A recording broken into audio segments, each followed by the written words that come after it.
Father me did America shoot him. Why? Why did we shoot your dad? Yes, why? I didn't shoot your dad. America shoot father. Why? Why? Why? Bad guy. America. Some American soldiers are very bad. Yes. Very bad. Yes. I'm not. This أختي. Yes. I'm sorry. Why I'm sorry? Father did. Father me. Do you hate Americans? What? Do you want to shoot me?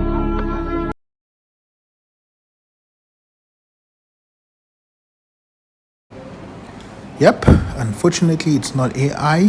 The first picture over there is a baby being bombed by the American troops. The second picture is a Vietnamese being dragged by American troops. And the third picture is the one with the skull, obviously, is another victim of the American army, which was invading Vietnam during the Vietnam-American War. But then, welcome to this video. We are in Vietnam, and the city is Ho Chi Minh City, which is one of the most famous cities in and around the world, especially if you're going to be speaking about Vietnam. But then, today we're going to be speaking about the history of Vietnam. Where do they come from, and up until today, and my first experience of visiting the country, and the nice things I have witnessed about the country, and maybe some of the bad things I did witness. But then, let's get into it. So, the first man you actually saw, it's known as Uncle Ho. His name is Mr. Kim Lee. So he was the actual founder of the Vietnam Revolution Youth Group in 1925. He also studied in Moscow, and he also speaks various languages. In 1930, he also formed another party, or rather revolutionized the Youth League Party and called it into Indo-Chinese Communist Party in 1930 to be specific. This was after also his return in Vietnam in 1941, where he founded and led the Vietnam independence movement against the Japanese, and in 1945 also led the August Revolution against the monarchy and proclaimed the Democratic Republic of Vietnam. After the French returned to power, Mr. Lee or Ho governments retreated to the countryside and initiated a guerrilla warfare. This is something that was very pretty much experienced about countries which were normally known as the communist. I myself from South Africa is very, very, very, very educated about the guerrilla warfare, especially with the military wing of the African National Congress called Umkhonto weSizwe, which were trained by the same people to actually attack the governments of oppression in their native countries, even though they were more powerless. So they had to get the guerrilla strategic warfare. So this was also the incident or the case of Vietnam. So between 1953 and 1956, Mr. Ho then saw the implementation of land reform campaign, which included executions and political purges. And in 1954, they defeated the French army at the Battle of Dien Bien Phu. So that's how Vietnamese kind of like speak. I'm trying to say it like them. They're more like Dien Bien Phu. They talk in a way that is kind of funny in a way, but then I do love their accents, and they're also very loud. So they mostly talk very loud. So that's one of the things I actually noticed while traveling in the country. But then in 1954 Geneva Conference, Vietnam was divided into two.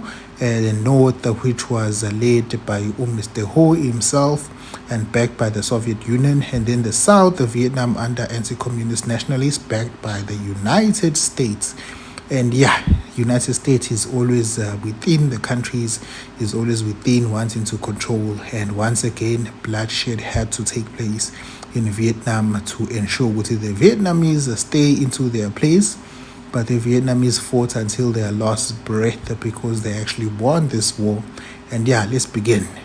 So in 1955, he also supported the Viet Cong insurgents in the south, overseeing the transport of troops and supplies on the Ho Chi Minh Trail until his death in 1969.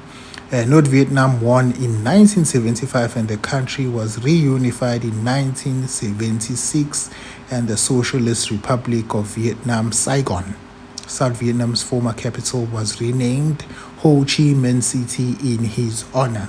So just to give this a context, in South Africa, terms for my people to actually understand this, also in South Africa, we kind of had a similar situation whereby our country was actually separated into 4 states, and at some point 2 states, Kuno Orange Free State, Natali, and so on. So this was the case, but then the Vietnamese actually fought to unify their whole country, not being rather a north and a south situation.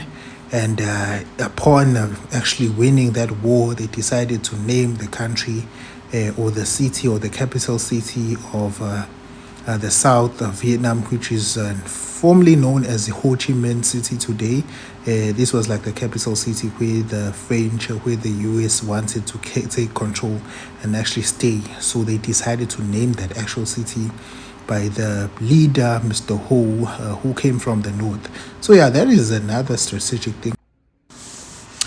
So yeah, that's another strategic thing to actually do in terms of South Africa. Just imagine naming the city of Cape Town, Jacob Gedleyihlekisa Zuma city of Cape Town.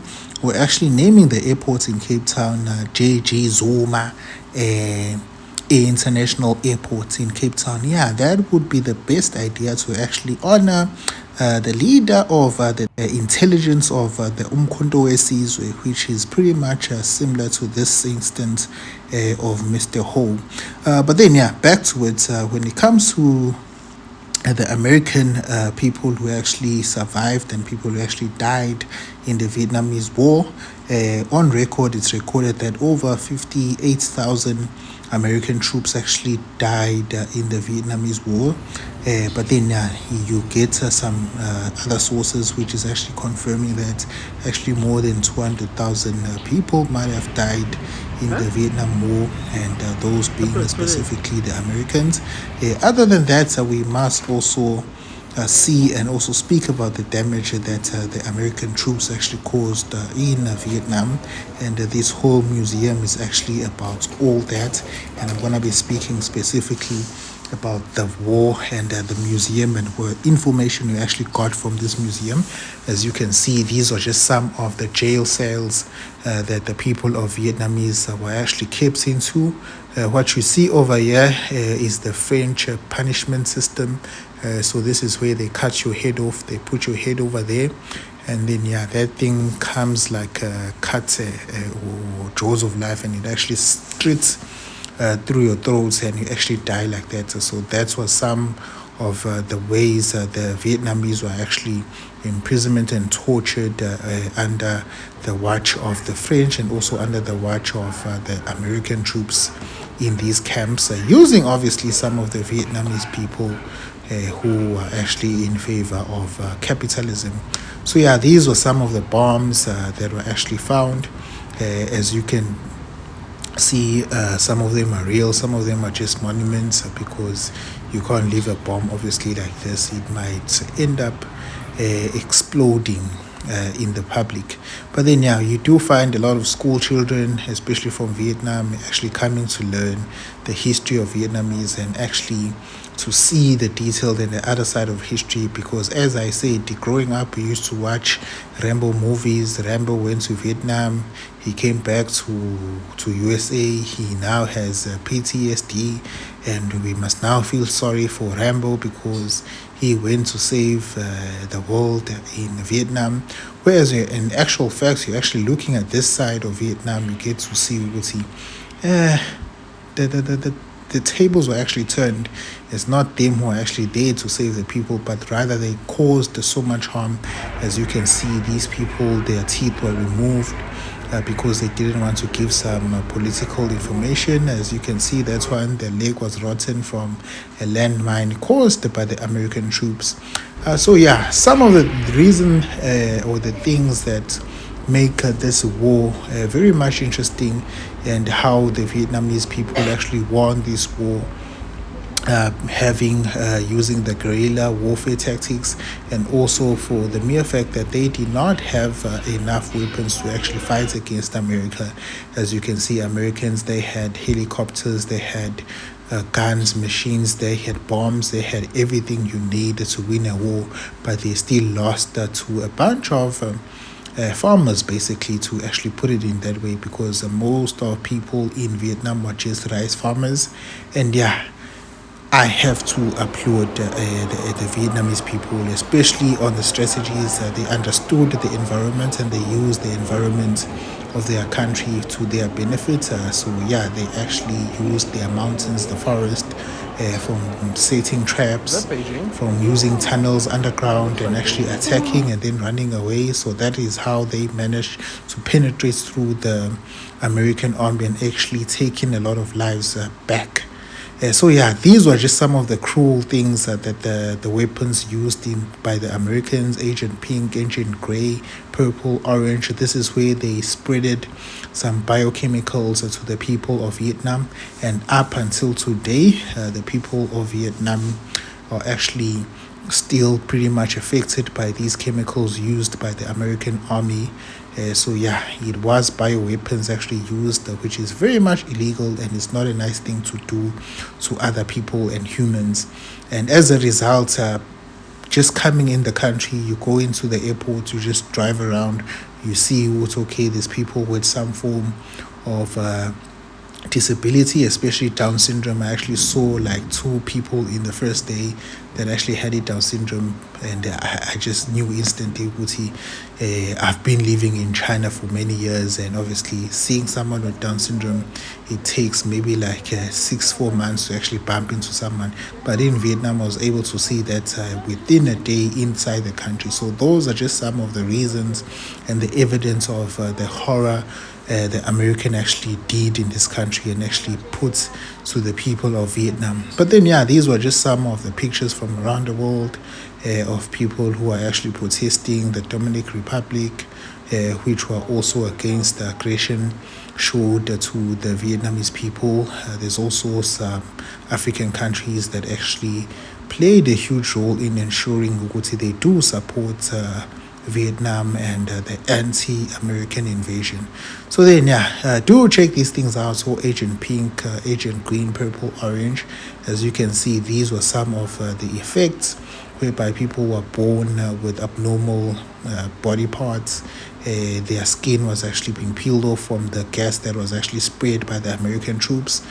Babies were born walking like some sorts of animals because of all these Agent Pink chemicals and oranges they actually poured in the forest of Vietnam, and a lot of people are actually affected.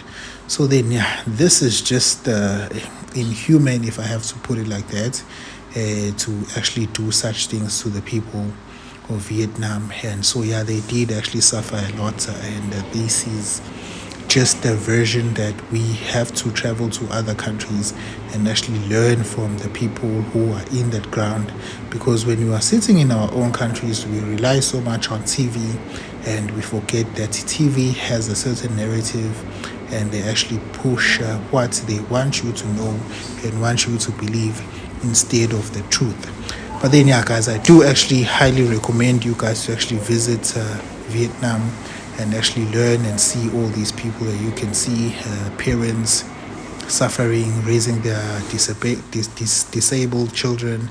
And yeah, this was all because of America. You can see the weapons they left behind, and they actually kept this as evidence. And this was the picture I actually posted, which is just heartbreaking to see human body parts being held like that by other humans. And also some of the bombs, the weapons, pictures, videos. You're gonna find every information about the attacks.